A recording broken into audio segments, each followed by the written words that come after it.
E o Corinthians virou alvo de mais uma investigação por suspeita de ligação com o crime organizado. O vídeo de hoje do canal do Nicola traz mais detalhes dessa história e fala também sobre o empate técnico.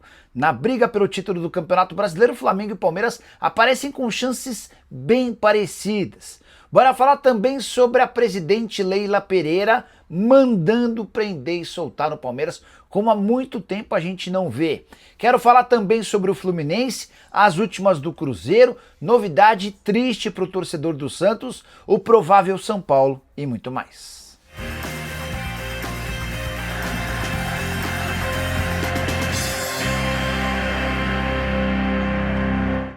Fala aí pessoal, eu sou Jorge Nicola, bem-vindos a mais um vídeo do canal. Sempre bom ter vocês por aqui, sem perder tempo, pedir para deixar like, se inscrever no canal e ativar as notificações. Na tarde dessa terça-feira, vários jogos da Liga dos Campeões, não perca tempo, já clique agora mesmo no link que está no comentário fixo ou na descrição do vídeo para fazer parte do meu grupo do Telegram. Por lá, de maneira absolutamente gratuita, você vai receber dicas e sugestões para fazer sua fezinha esportiva. Combinado?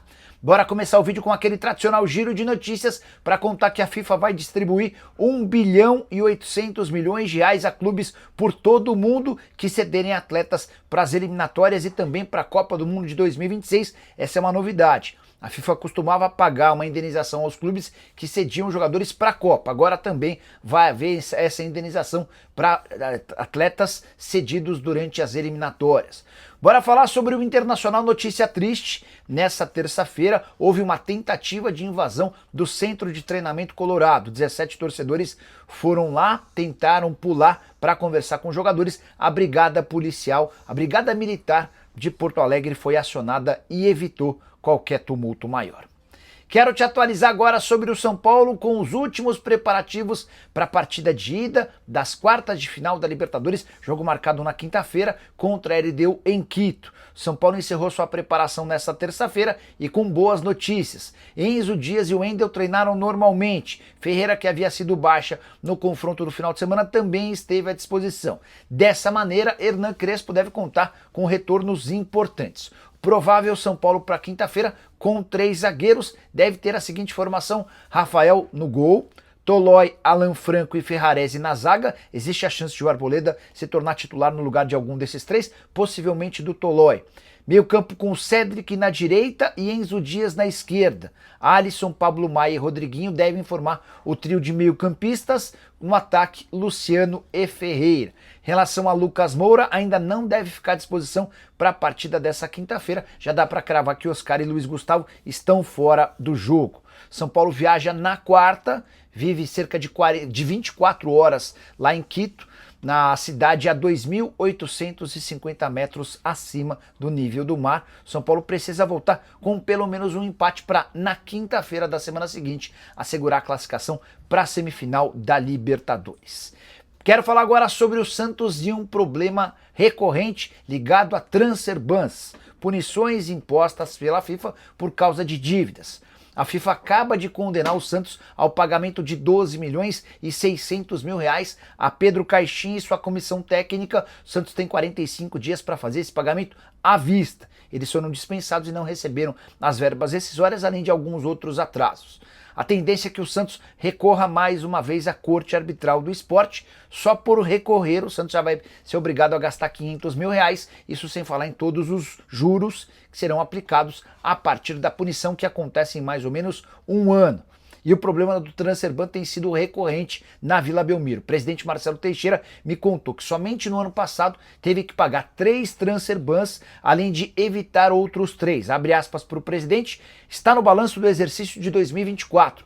Pagamos mais de 100 milhões de reais de transfer bans e de dívidas do passado. Importante contar que já há mais 4 processos em trâmite contra o Santos lá na FIFA. Um deles, esse caso que eu citei do Vojvoda, o outro, João Basso, zagueiro comprado do Arouca. O Santos não fez o pagamento e a dívida hoje é de 15 milhões e meio de reais. Hora de falar sobre o Cruzeiro com uma constatação curiosa. Raposa venceu o Bahia por 2-1 de virada nessa segunda-feira e pela primeira vez desde a volta da Copa do Mundo de Clubes teve a ajuda de atletas vindos do banco de reservas para conseguir um resultado. Em 15 partidas, ou melhor, nas 14 partidas anteriores, todas as vitórias ou empates foram garantidos por jogadores que haviam começado como titular. No caso específico do jogo dessa segunda-feira, os 2 gols marcados por atletas que saíram no banco. O Bahia saiu na frente com o golaço do Jean Lucas, o Cruzeiro chegou ao gol do empate com o Luiz Sinisterra, recentemente contratado, e o gol da vitória foi marcado por Gabigol. Não havia acontecido de 2 atletas do banco marcarem, até porque Leonardo Jardim, o técnico do Cruzeiro, não é muito avesso a mudanças. Você pode constatar que ele deixa para fazer as mexidas bem perto do fim da partida. E em vários jogos nem completa as 5 substituições. A tendência é que isso mude agora, especialmente depois da chegada de reforços que melhoraram o nível do elenco, especialmente do meio para frente. Luiz Sinisterra e Arroio serão ótimas alternativas para o lado do campo. O Gabigol também pedindo passagem e mais minutos para jogar. É importante contar que o Cruzeiro termina a partida contra o Bahia com 4 jogadores do meio para frente saindo do banco de reservas, além dos 3 que eu citei, o Bolassi também entrou na partida. Só para arrematar, contar que o Cruzeiro segue na briga pelo título do Campeonato Brasileiro e tem pela frente uma curiosidade. Os 2 jogos contra os principais concorrentes, Flamengo e Palmeiras, acontecem no segundo turno, tendo o Cruzeiro como visitante. Hora de falar sobre o Fluminense, que está atrás de mais 4 milhões de reais em prêmios. O Flu que tem sido excelente nos mata-matas em 2025, começa a disputar nessa terça-feira as quartas de final da Sul-Americana contra o Lanús, jogo de ida na Argentina. O Fluminense já assegurou na Sul-Americana 13 milhões e 300 mil reais com sua participação. E se passar pelo Lanús, garante mais 800 mil dólares ou 4 milhões de reais. Importante contar que se chegar à semifinal, aí o Flu começa a olhar a decisão da Sul-Americana com prêmios bem melhores, 10 milhões e 600 mil para o vice, 30 milhões de reais para o campeão.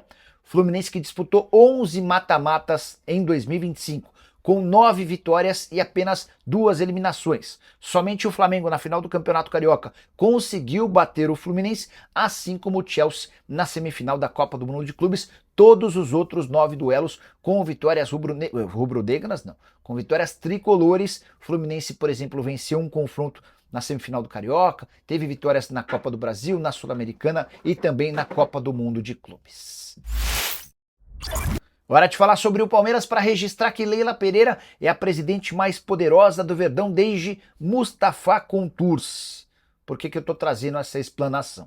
Pode reparar que a oposição já está silenciada dentro do Palmeiras há algum tempo. Manifestações muito pequenas e cada vez mais espaçadas. Mas até gente da situação, cardeais importantes do Palmeiras, praticamente sumiram do mapa, deixando a presidente Leila com enorme status e como dona da caneta, a principal mandatária alviverde desde Mustafa Contursi, presidente histórico do Palmeiras que conseguiu por anos se perpetuar no poder e tinha o domínio total do Conselho Deliberativo, o que o Mustafa Contursi dizia era a lei. Isso está se reproduzindo agora com a Leila Pereira. É bem verdade que para silenciar a oposição, a Leila adotou algumas medidas não muito republicanas. Ela, por exemplo,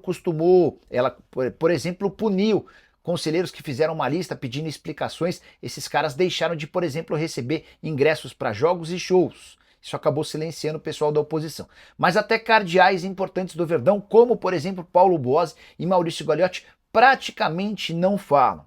Há um ponto positivo dentro de todo esse moral e poder que a Leila Pereira conseguiu.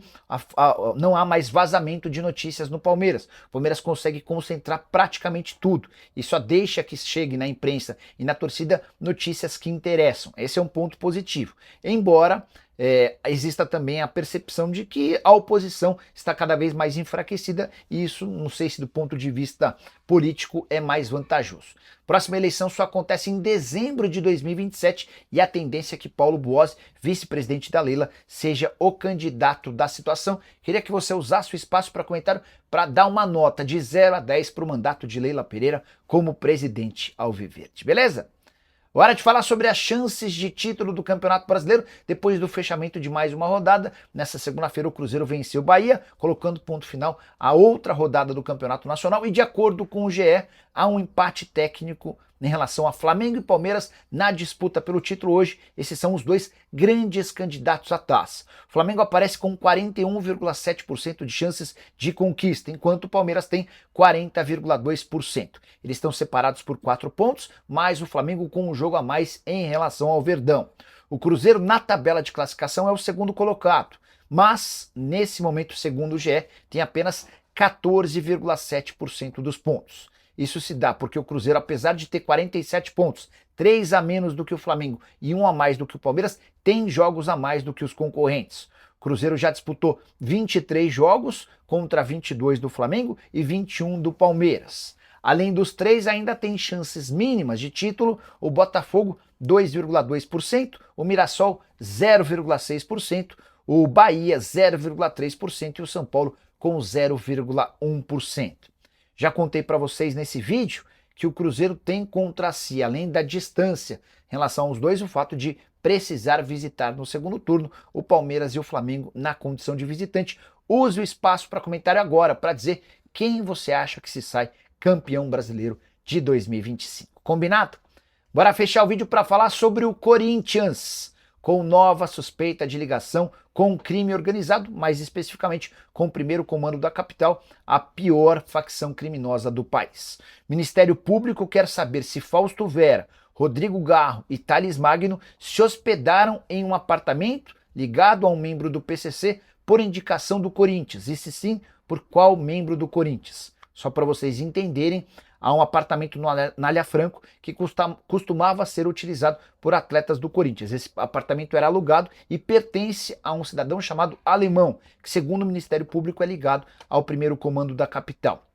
A denúncia sobre essa situação partiu de Romeu Tuma Júnior, presidente do Conselho Deliberativo do Corinthians. Ele esteve reunido recentemente com o Ministério Público e falou que o PCC está infiltrado em diversas áreas no timão. Não é a primeira vez que a gente liga o crime organizado ao Corinthians. O dinheiro que era pago pela VaideBet, patrocinadora do Corinthians, chegou a entrar sob suspeita de que teria participação do crime organizado. Uma série de investigações também acontecem nas categorias de base, porque o Augusto Melo contratou 87 jogadores para base e alguns desses atletas teriam ligação com gente ligada ao PCC. O Rubão, que já foi diretor de futebol do Corinthians, também assegurou em depoimento ao Ministério Público e à Polícia Civil que existem ligações fortes entre o crime organizado e pessoas que trabalhavam para o Augusto Melo. Só para completar, a polícia também investiga a relação de Japa, que pertencia ao PCC, intermediando negociações de atletas com o Corinthians, entre eles Duqueiroz e Igor Formiga. O que você pensa sobre tudo isso? É só importante contextualizar que tanto Fausto Vera quanto Rodrigo Garro e Thales Magno serão ouvidos pela polícia como testemunhas, sem qualquer suspeita sobre eles.